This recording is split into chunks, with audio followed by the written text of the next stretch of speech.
So to speak, the countdown continues for lawmakers on Capitol Hill to get the government funding bill passed before tonight's midnight deadline. And a reminder for our viewers, if Congress fails to push that through, the government shuts it down. CBS News congressional correspondent Nikole Killion joins us live on the stream right now. So a lot of questions remain unanswered at this hour. So wrap up what we know so far with the big questions that remain.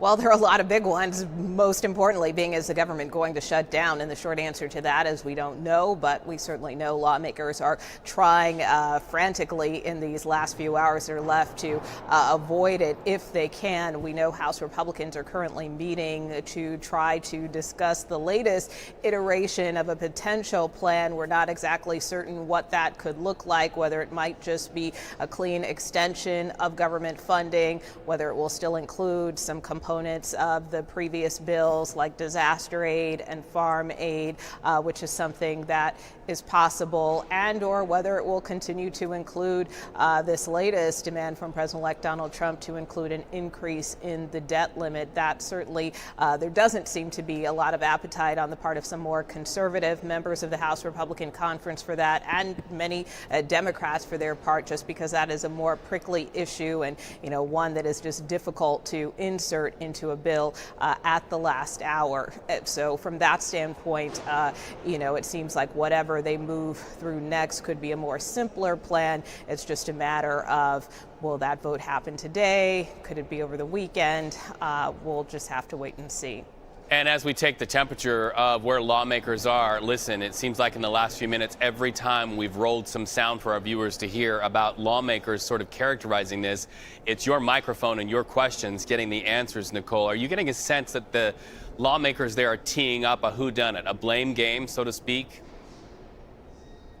Well, that always happens here on Capitol Hill, and that's kind of been the case since all of this kind of blew up midweek. Of course, you have Democrats blaming Republicans for breaking the initial agreement.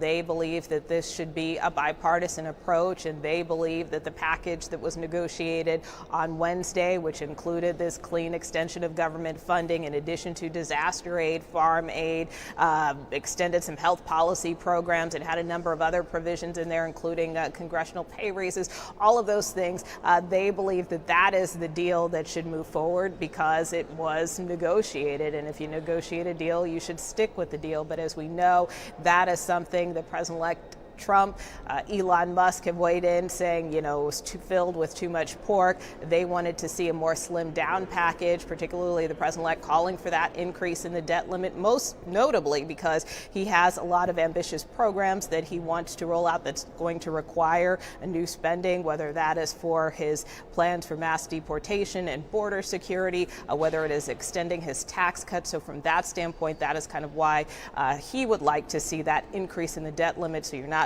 bumping up against a credit card limit when you're trying to do some of this new spending for these programs that he campaigned on. So that being said, the Speaker Johnson is pretty much caught between a rock and a hard place here. And so that's why he and Republicans are blaming Democrats, because they feel like, look, we need to clear the runway for the president-elect, allow him to hit the ground running with his agenda. And so it's Democrats that are holding this thing hostage. So yes, plenty of finger pointing to go around at this hour. And this might be a simpleton's question, so forgive me, but we're just past the 1 o'clock hour there on the East Coast. Do lawmakers stay past 5, 6, 7 and keep working right up until midnight to try to get this done?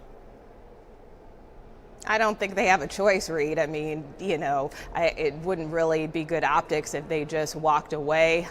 But what I can tell you again is, depending on kind of whatever plan emerges from this House Republican Conference meeting, there are rules and protocols in terms of how they have to tee up a vote. So if they were to wait and do this over the weekend, and they're potentially could be some kind of funding lapse temporarily. That is not something that is unheard of. It's just sometimes you can't automatically take something to the floor. You can, which is what we saw happen yesterday, but again, there are kind of different protocols and mechanisms to how soon they vote on something. So from that kind of logistical standpoint, yes, it's possible this could drag into the weekend, even if they do have some type of resolution, which is why I say we're still kind of waiting for those kinds of details and particulars to see kind of what they ultimately settle on.